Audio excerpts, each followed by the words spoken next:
ಬಳ್ಳಾರಿ ಜಿಲ್ಲೆಯ ಸಿರುಗುಪ್ಪ ತಾಲೂಕಿನ ನಿಟ್ಟೂರು ಗ್ರಾಮದ ಬಳಿ ಹರಿಯುವ ತುಂಗಾಭದ್ರಾ ನದಿಗೆ ಸೇತುವೆ ನಿರ್ಮಾಣ ಕೆಲಸ ಕಾರ್ಯರೂಪಕ್ಕೆ ಬಾರದ ಹಿನ್ನೆಲೆ ಈ ಭಾಗದ ಜನರಿಗೆ ದಿನನಿತ್ಯ ಸಂಚಾರಕ್ಕೆ ಯಾಂತ್ರಿಕ ದೋಣಿಯೇ ಆಧಾರ ಎಂಬಂತಾಗಿದೆ. ಇಷ್ಟಕ್ಕೂ ಏನಿದು ಸ್ಟೋರಿ ಅಂತೀರಾ? ಬನ್ನಿ ನೋಡ್ತಾ ಹೋಗೋಣ.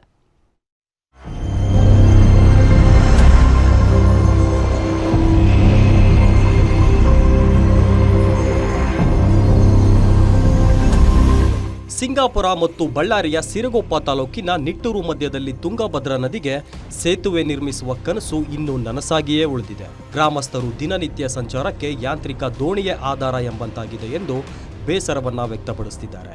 ನಮಗೆ ಸಮತೋಲನವಾದ ಬ್ರಿಡ್ಜ್ ಇಲ್ಲಿ ಸೆಂಟರ್ ಮಧ್ಯದಲ್ಲಿ ಆಯ್ತಪ್ಪ ಅಂದ್ರೆ ಎಲ್ಲ ರೀತಿ ರೈತರಿಗೆ ಅನುಕೂಲ ಆಗುತ್ತೆ ಅಂತಂದೇಳಿ ಪ್ರತಿ ಸಲ ನಾವು ಎಷ್ಟೋ ಸಲ 2-3 ಸಲ ಬಹಿಷ್ಕಾರ ಮಾಡಿದ ಕೂಡ ಈ ಚುನಾವಣೆ ಬಂದ ಸಮಯದಲ್ಲಿ ಅವ್ರು ಬರ್ತಾರೆ, ಮನವೊಲಿಸ್ತಾರೆ, ಇಲ್ರಿ ಈ ಸಲ ನಾವು ನೆಕ್ಸ್ಟ್ ಮಾಡ್ತೀವಿ ಅಂತ ಹೇಳ್ತಾರೆ, ಆಶ್ವಾಸನೆ ಕೊಡ್ತಾರೆ, ಹೋಗ್ತಾರೆ. ಈ ದೃಷ್ಟಿಯಿಂದ ನಮಗೆ ಯಾರು ಎಷ್ಟೋ ಪ್ರಯತ್ನ ಮಾಡಿದ್ರು ಕೂಡ ಆಗ್ತಾ ಇಲ್ಲ. ಈ ಸಾರಿ ಎಷ್ಟನ್ನ ಪ್ರಯತ್ನ ಮಾಡಿ ಈ ಬ್ರಿಡ್ಜ್ ಆದರೆ ಎಲ್ಲರಿಗೂ ಸಾರ್ವಜನಿಕರಿಗೆ ಅನುಕೂಲ ಆಗುತ್ತೆ. 2018ರಲ್ಲಿ ಸೇತುವೆ ನಿರ್ಮಾಣಕ್ಕೆ ಕೊಪ್ಪಳ ಮಾಜಿ ಸಂಸದ ಕರಡಿ ಸಂಗಣ್ಣ, ಮಾಜಿ ಶಾಸಕ MS ಸೋಮಲಿಂಗಪ್ಪ ಅವರು ಭೂಮಿ ಪೂಜೆಯನ್ನ ಮಾಡಿದ್ರು. ಆರಂಭದಲ್ಲಿ 80 ಕೋಟಿಯಷ್ಟು ಇದ್ದ ಅಂದಾಜು ವೆಚ್ಚ ನಂತರ 120 ಕೋಟಿಗೆ ಏರಿತ್ತು. ಕೇಂದ್ರ ಮತ್ತು ರಾಜ್ಯ ಸರ್ಕಾರ ಹಣ ಬಿಡುಗಡೆ ಮಾಡಿದ್ರು.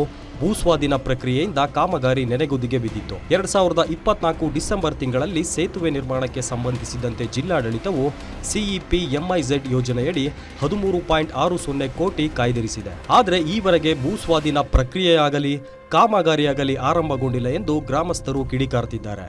ನಮ್ಮೂರಿಗೆ ಮತ್ತೆ ಬಸ್ಸೂ ಇಲ್ಲ, ಸವಲತ್ತು ಸಿರುಗುಂಪಲಿಂದ ಬಸ್ಸೂ ಇಲ್ಲ, ಸಿಂಧನೂರು ಬಸ್ ಇದೆ.